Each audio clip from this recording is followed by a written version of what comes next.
Happy New Year, everybody. I am filming this on the 1st of January, 2026. Woohoo!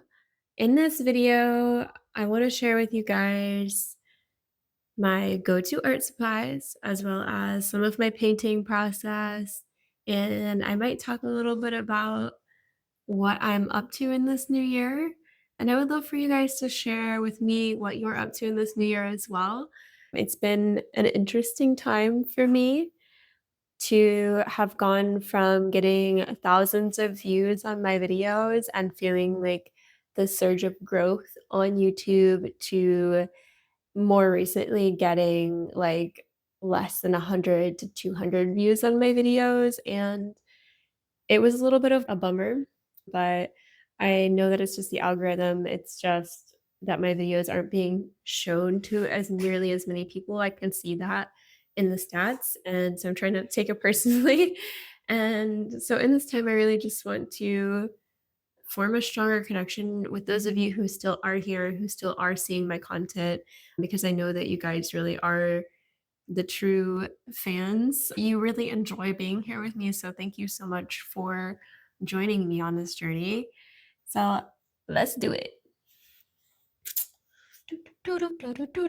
Where to begin? Okay, you guys, I've been waiting for this moment to share with you some of my favorite art supplies. And I have to tell you that my very favorite art supply is something that almost everybody already has at home. So if you are an aspiring artist, you want to create work, you want to share your work with the world, you're going to want to use these. Trust me. I'm going to set this down for a second.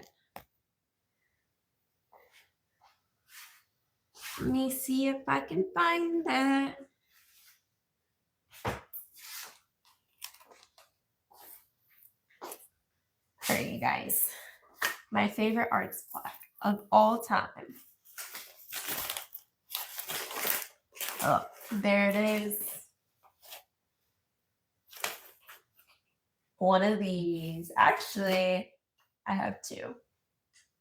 These are my most favorite art supplies. Because you know what? There are a lot of opinions out there. And as one of my high school teachers used to say, opinions are a lot like assholes. Everybody has one, and they all stink. So I think that if you want to be an artist in this world and you want to share your work with the world, if you want to put yourself out there, especially on YouTube, you got to have a couple of these. Because let me tell you, there are going to be people out there who have opinions, not just people on the internet, but maybe people close to you too, who have opinions about the work that you create, about the way that you create it, about the way that you present yourself online. And you're going to have to be able to not let the opinions of others wear you down or get to you. So I think if you want to show up authentically in this world, you're going to have to get yourself a couple of these. And you're going to have to use them often. And I don't mean like go around literally just flicking people off, but have that sense of like a protection around your work of like, this is mine. I made this and I felt full when I made this, and this feels authentic to me. And if you don't like it, then F off, you know? You don't have to be here. So yeah. That's the most important fruit supply that I could possibly tell you guys to use. And you must already have them, so that's great news. In all seriousness though, I want to share with you some of the actual art supplies that we use to make the art. And I'll share with you a little bit about the painting that I'm working on, a few that I've been working on, and yeah, let's get into it. So I forgot that I had my mic while I was showing you my favorite art supply. So hopefully that audio was not terrible. So this is the painting that I was working on a little bit yesterday, just kind of laying the foundation for it. But I'm going to share with you guys the other painting that I've been working on, which is the last in my series. So this is one that I've been working on, and I started it a long time ago, and This green paint color has taken like almost a month to dry. And I wanted to do another layer on top of it and then do a little bit more refinement here and add like a few tiny little more details. But I have been waiting for this paint to dry for so long and it's been bugging me, which is making me rethink a little bit of my painting process. And I might experiment with a different painting process in the future, but these are oil paintings. I use natural earth pigments, and those look like I keep them in these little jars, and they have the names written on top of them.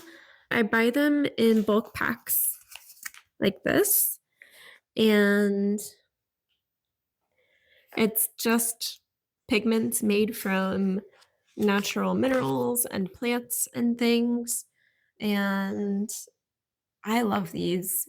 I love knowing that I'm not painting with anything toxic if I get it on my hands. If my dog accidentally, or not accidentally, if my dog licks my painting, which he's done because he's a weirdo, then I know that he's not going to die or get cancer. And that brings me peace of mind. So I use those pigments and I mix them with this. This is a walnut oil, which is a slower drying oil as well, which may have contributed to some of the slow drying pigment here. But different colors dry at different speeds. And I found that the brilliant yellow color as well as the ultramarine blue tend to take a longer time to dry, which can be good if you like to work with your paintings over a long period of time. But I still like to do a little bit of layering, especially with the earth pigments. They all have slightly different textures too. I hate that I'm like standing like this. Let's fix that. Okay, I think that should be a little bit better. So what was I saying? Natural earth pigments, walnut oil, they all have slightly different textures too, which is interesting. Some of them are a little bit more smooth, some of them are a little bit more grainy. And I've learned to really love that natural variation. And I feel like it's just a kind of like a part of working with the earth, and is that you have to kind of be a little bit flexible. So that's what I've been using is the oil paints. But I also recently got, let's see if it's in here, this. And I haven't used this yet, so I can't really vouch for like product quality. I will let you guys know what I think of it after I use it. But this is, I don't know if you can see it. I don't know if you guys can see it, but it's a natural acrylic. So it is an acrylic medium that is made entirely from plants. Make sure I'm getting that. Plant-based archival ingredients. Permanent, water-resistant, non-yellowing, medium body, dries crystal clear. I haven't used this yet, but I can mix this with the same pigments that I use for oil painting, which is quite convenient. So I don't have to have several different tubes of paint. I can just mix them as I go. The whole mixing process does take a really long time, and it can be kind of inconvenient, to be honest, but I feel like it's worth it because it's so customizable. I can make big batches and then tube them, but I personally just prefer to make them as I go because I find the tubing and mixing a large amount of paint process to be really tedious. So this palette cover, palette box, this is another one of my favorite art supplies. I use this to keep my paints from drying out really quickly, and you can use it for acrylics or for oils. If you're using it for acrylics, they have these like little sponge pads and papers that you can use. This is the palette that I've been using for this painting, as well as what I'm going to be using for this painting. This one, I think, is probably close enough at the point of dryness where I can start to add the last layer. And this will be the last painting in my In Full Bloom Wholeness series. All of those paintings represent moments in my life where I've felt the most whole. And the common thread throughout them is that it's in the moments where I feel very small and like I'm a part of something much larger than myself, that I feel most whole. I feel most at one with the world around me. And I wanted to illustrate that concept in a variety of different memories and ways. And so this is me dancing in a field. I painted a lot of it while I was staying at my aunt's house. She has this really beautiful barn apartment, and she let me stay there for a little while. It was so nice and so peaceful. And every day I just looked out over the open fields, and it was so pretty and so peaceful. And I felt just like really zen and at home there.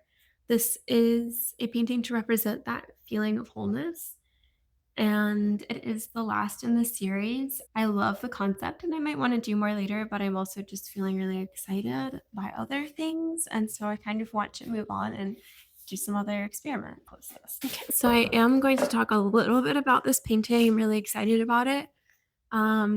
I think I'll try to work on this one and the other one that I just showed you guys in this video. This one here is a rabbit jumping into a rabbit hole, and it's a two-part painting. So I have this part, and then I just sketched out the bottom of this one, and these will go together. This one, this is the first, is it the first? I think this is the first painting that I've done that is like a two-part painting, so spread through two different canvases. And I'm really excited to play with this concept. I don't want to give too much of it away just yet, so you guys can kind of see it come to life. But basically, the rabbit is jumping into the rabbit hole, and he is jumping into another world down here. So a little bit of an Alice in Wonderland inspired painting. But the whole idea behind this painting and behind the new series that I'm beginning is what's beneath the surface. Often magical and surreal and maybe a little bit mystical. And it's kind of beyond our normal vision. And so I wanted to illustrate that by creating a painting that is more realism on top. And then that gets into a little bit more surrealism, whimsy, mystical, magical worlds.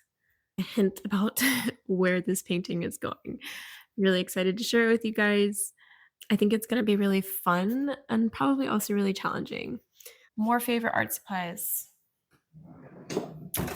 I have been using these brushes lately, and they've been my favorite. These are Catalyst by Princeton. I don't know if you guys can see that. Catalyst by Princeton Polytip Bristle brushes. I really like these. One thing that I will say about the natural earth pigments is that because they are still a little bit like grainy, some of the pigments, the grains can get stuck down in the bristles, and you have to make sure you clean them really well. Or else the bristles will all just like spread out really quickly. So I try to make sure that I don't get the paint like too close to the ferrule. I think that's how you pronounce that, this part, so that it doesn't spread the bristles out really far. Because you can see with these paintbrushes that happened, and it happened pretty quickly. And I really like these brushes. I like the fanned out bristles for like blending. So I will use these often for laying down the base foundation layers where it doesn't have to be super neat. And then I'll use it if I'm doing like gradients or a lot of blending on a piece. For oils, because I am mixing my own paint, I like to have like a little dropper bottle. That way I can just drop the oil into the pigment, and then I'll mix it with a palette knife. And I pretty much use this palette knife for all of my mixing needs. Aside from oil painting, I do have a few other supplies that I like to use. It would be cool if I could take my oil paintings with me everywhere and work on that, like when I'm traveling on the go, but it's kind of unrealistic and impractical because it does require a lot of setup and a lot of supplies. So I have this.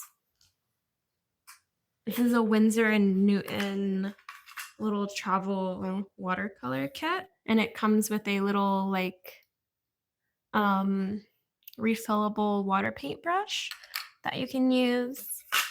So that's nice. I have this one, but this one is kind of old and the water doesn't come out of it as well as it used to. But basically, you like unscrew this and you can fill the pen with water and then screw it back on. And that way, if you're doing watercolors, you can just squeeze it to get the water out on the paintbrush. I find this super convenient and it has a cap so my bristles don't get messed up. So for watercolors on the go, I really like that. And then I also really like this pen. I don't use it too often, but it's a Tombow brush pen. I just really like the brush effect. So sometimes for sketching, I'll use this. Obviously, as you guys know too, I also do pottery. I'm not going to focus too much on supplies for that. I have like very basic pottery supplies. As I'm still learning, I haven't really invested too much into it other than the class that I'm taking. So I'm not going to share my pottery supplies with you guys. So yeah, I guess that's it as far as painting supplies. So let's get to painting then. The first step in the painting process is to eat a banana and stare into the void. The banana is optional, but the staring into the void is not for me personally. After I've painted for a while, or if it's been a certain period of time between my last session painting and the next, I'll like to take a little bit of time to just stare at the painting again, get acquainted with it, and ponder and contemplate my next steps.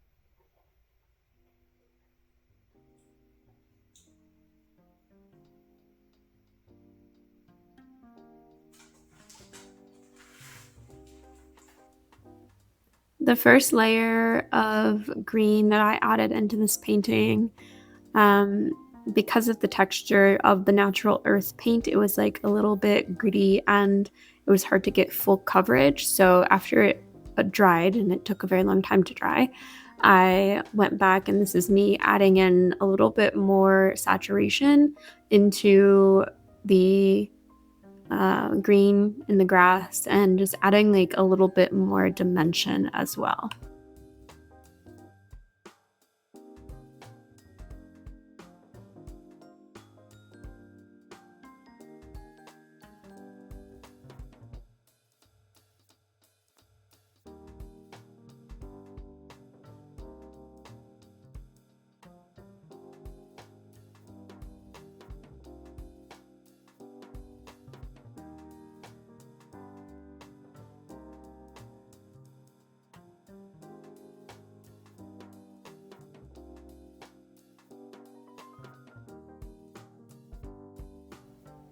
Here I'm going back in and adding a little bit more texture to the field of grass to make it look just a little bit more lifelike, just using the edge of this flat tip brush to kind of create these very minute, almost like imperceptible at first little brush strokes.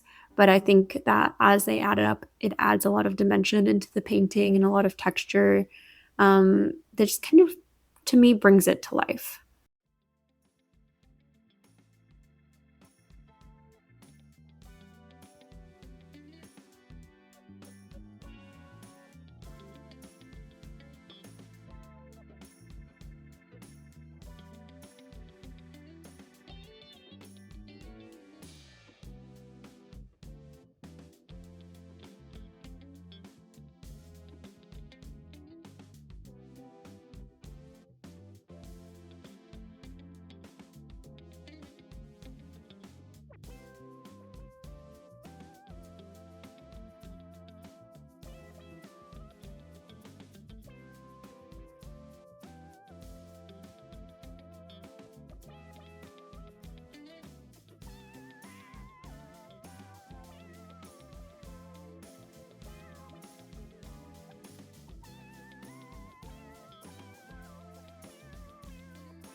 Adding in these tiny highlights, these light reflections on the figure was one of my favorite parts.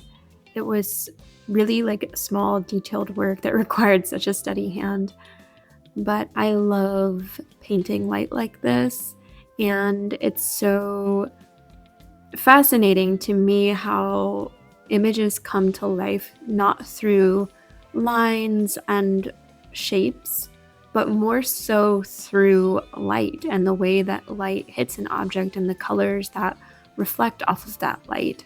And the more that I paint, the more that I realize that painting is really just painting light. I really enjoyed this part of the painting process as well.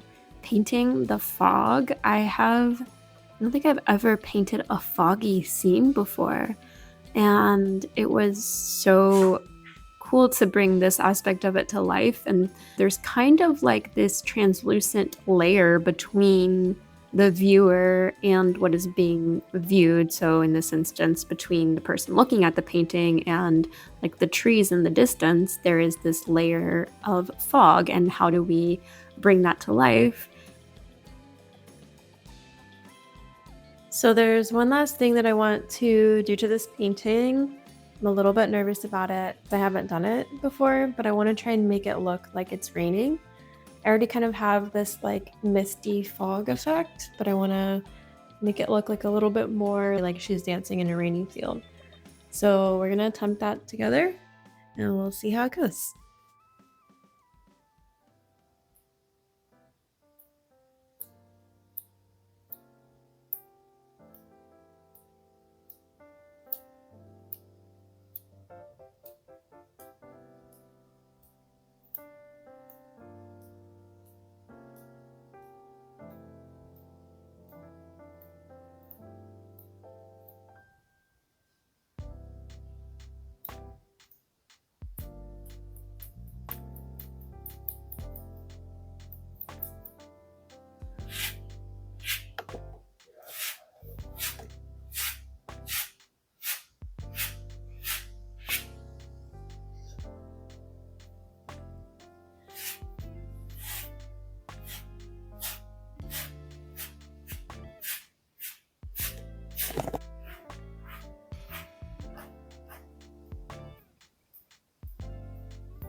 Hi guys, I think that I'm gonna leave it at this for this video.